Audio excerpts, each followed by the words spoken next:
Gracia Ikoé du Togo 2. Tester les esprits et rejeter Mammon. J'étais au ciel avec le Seigneur et après avoir tout visité j'étais sur le point de revenir. Et le Seigneur m'a dit, Gracia, va dans le monde. Où que tu ailles, je serai avec toi. Va dire aux gens du monde qu'il y a une vie après la mort.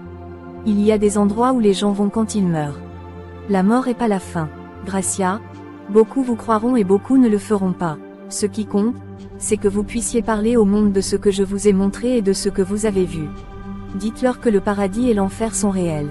Au monde, si vous vous abandonnez totalement à moi, je continuerai à vous rendre visite car j'ai beaucoup de choses à vous montrer et je vous enverrai aussi mes anges. Le Seigneur a dit, Gracia, lorsqu'un ange de lumière vient te visiter, demande-lui, es-tu envoyé par Jésus-Christ? S'il dit que je l'ai envoyé, vous devez demander à l'ange de confesser mon nom. Dites à l'ange de confesser le nom de Jésus-Christ. Car tout ange qui est incapable de confesser mon nom n'est pas de moi. Gracia, alors que tu retournes dans le monde, de nombreux démons viendront à toi sous la forme d'anges de lumière pour te distraire et te proposer des choses. Quand les démons viendront, vous leur demanderez de confesser mon nom. Alors vous connaîtrez la différence entre mes anges et mes démons. Les démons ne peuvent pas confesser mon nom mais ils prendront une forme angélique. Le Seigneur dit, Gracia, lorsqu'un homme t'apparaîtra prétendant être Jésus-Christ, tu lui demanderas de te montrer les trous dans la main et les pieds. Il devra te montrer les blessures de la crucifixion. Au cas où il ne te montrerait pas blessure, il n'est pas moi. Un démon ne peut pas dire qu'il est le Fils de Dieu car il est le fils de la rébellion.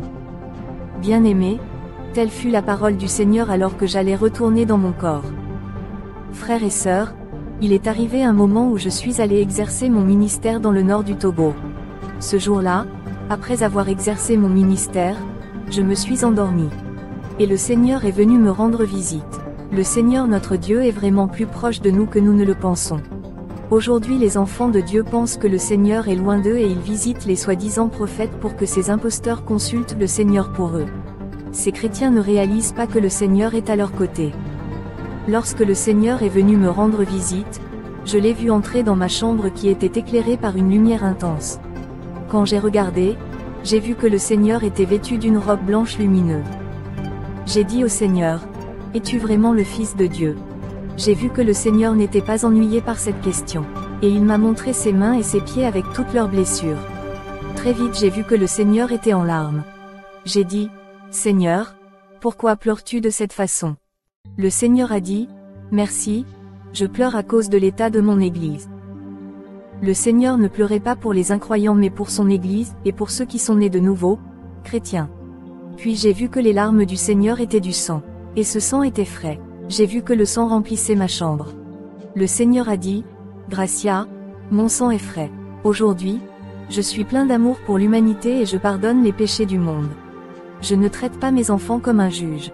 Je suis toujours le Dieu du pardon, le Dieu de miséricorde plein d'amour, j'efface le péché du monde. J'ai dit, Seigneur, pourquoi pleures-tu?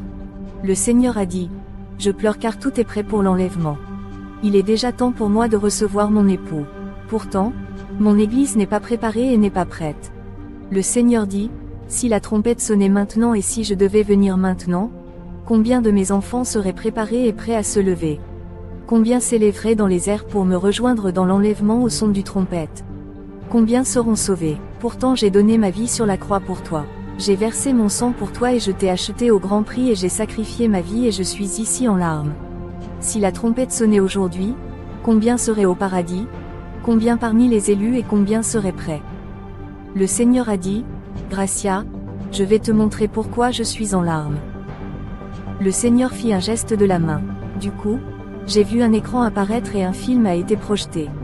Quand j'ai regardé, j'ai vu qu'il s'agissait de la vie des enfants de Dieu dans les temps modernes.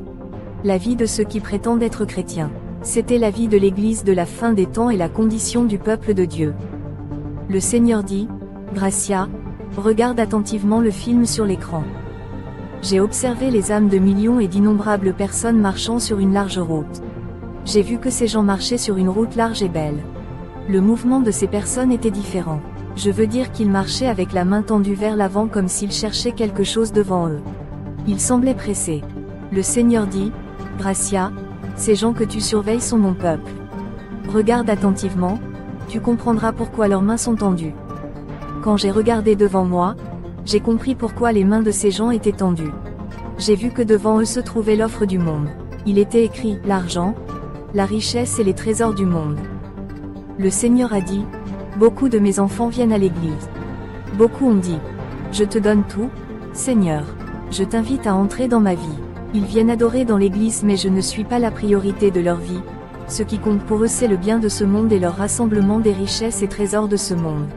L'amour de l'argent est provoqué par le démon Mammon. Comprenez que l'argent est un esprit. Lorsque vous êtes rempli de l'amour de l'argent, vous voudriez acquérir tous les trésors et le luxe de ce monde. Vous courez après les choses du monde. Le Seigneur a dit, à cause de l'amour de l'argent, les pasteurs sont prêts à sacrifier leur vie. Ils sont prêts à conclure des pactes et des alliances avec l'ennemi. Devant la foule innombrable d'âmes, j'ai vu de belles maisons, des voitures et de la richesse. J'ai vu qu'aucun de ces gens ne regardait derrière eux car ils étaient tous concentrés sur la richesse devant eux. J'ai vu que derrière ces gens il était écrit « Le royaume de Dieu et la vraie justice ». Le Seigneur a dit, vous voyez cette catégorie de personnes. Ce ne sont pas des incroyants. Ce sont des gens qui prétendent être des chrétiens nés de nouveau. Ces gens vont à l'église pour m'adorer. Pourtant leur objectif n'est pas le royaume éternel de Dieu mais les biens de ce monde.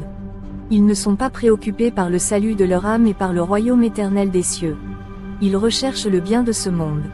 Le Seigneur a dit, tout ce qui est prêché aujourd'hui est l'évangile de la prospérité. Il n'y a aucun message de vérité dans mon église. Frères, il y a des gens qui prêchent que quand on est pauvre, on est maudit. Ils enseignent que les chrétiens doivent à tout prix obtenir le bien de ce monde. Ils doivent être riches donc l'église est pleine de gens qui recherchent le bien de ce monde.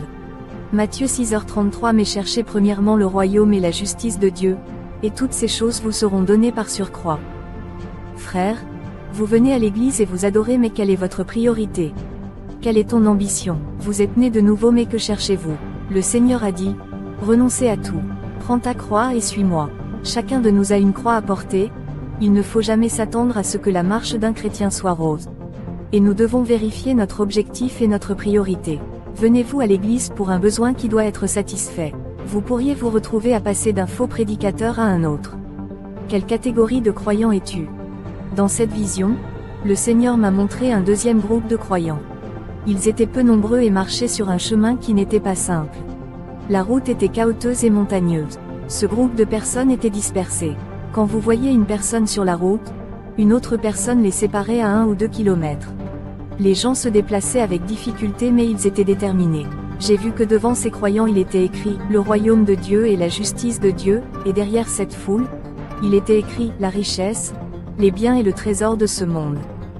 Le Seigneur a dit « Gracia, regarde mes enfants. Ils sont sur le bon chemin car leur priorité et leur objectif est le royaume de Dieu et la justice de Dieu. Ils vont au ciel. Ce n'est pas parce que leur priorité et leur objectif sont le ciel que je ne leur donnerai pas de maison, de voiture et d'argent. Je les bénirai avec les choses de ce monde parce que leur principal objectif et ambition est le ciel.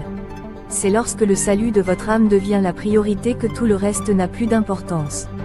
À ce stade où je bénis mon peuple, ceux qui recherchent le royaume des cieux atteignent un stade où les richesses et les biens du monde deviennent sans importance.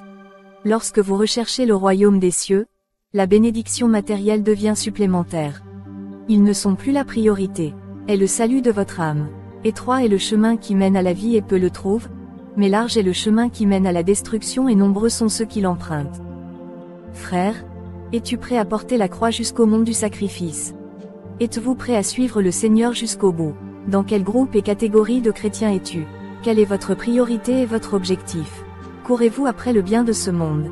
Quel est ton but? La croix attend chacun de nous. Elle est lourde mais n'abandonnez pas votre croix que vous êtes censé porter. La vie chrétienne n'est pas facile mais il y a de la gloire devant nous. La croix est lourde mais nous devons supporter la douleur car il y a la gloire éternelle devant nous. Rien ne devrait vous séparer de l'amour de Dieu.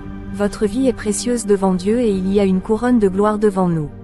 Fortifiez-vous dans le Seigneur car la fin vaut mieux que le début. Nous serons assis à la table du Seigneur dans la gloire du paradis dans les noces royales qui se préparent pour nous. Nous serons dans la joie et la gloire éternelle et nous oublierons la souffrance, la persécution et la tribulation et le cri. Le Seigneur se soucie de votre salut. C'est pourquoi il est venu. Frère, quel est ton objectif? Quelle catégorie de croyants es-tu? Regardez votre vie et interrogez votre conscience. Vérifiez votre cœur et demandez-vous, recherchez-vous le royaume des cieux et la justice de Dieu? Ou recherchez-vous les biens de ce monde? Êtes-vous sur la bonne voie vers le paradis? Combattez-vous pour accéder à la gloire ou pour gagner les biens du monde? Quelle est votre priorité? Voulez-vous être sauvé et régner avec le Seigneur ou voulez-vous les choses de ce monde? Le Seigneur pleure pour ses enfants qui courent après les choses de ce monde. Le Seigneur pleure à cause des chrétiens. Vous pouvez reprendre le bon chemin si vous êtes tombé. C'est le temps de grâce où la trompette n'a pas encore sonné. C'est le jour du salut. Suivant, Gracia Aiko 3 quelques aspects du ciel et le retour prochain du Seigneur Jésus-Christ.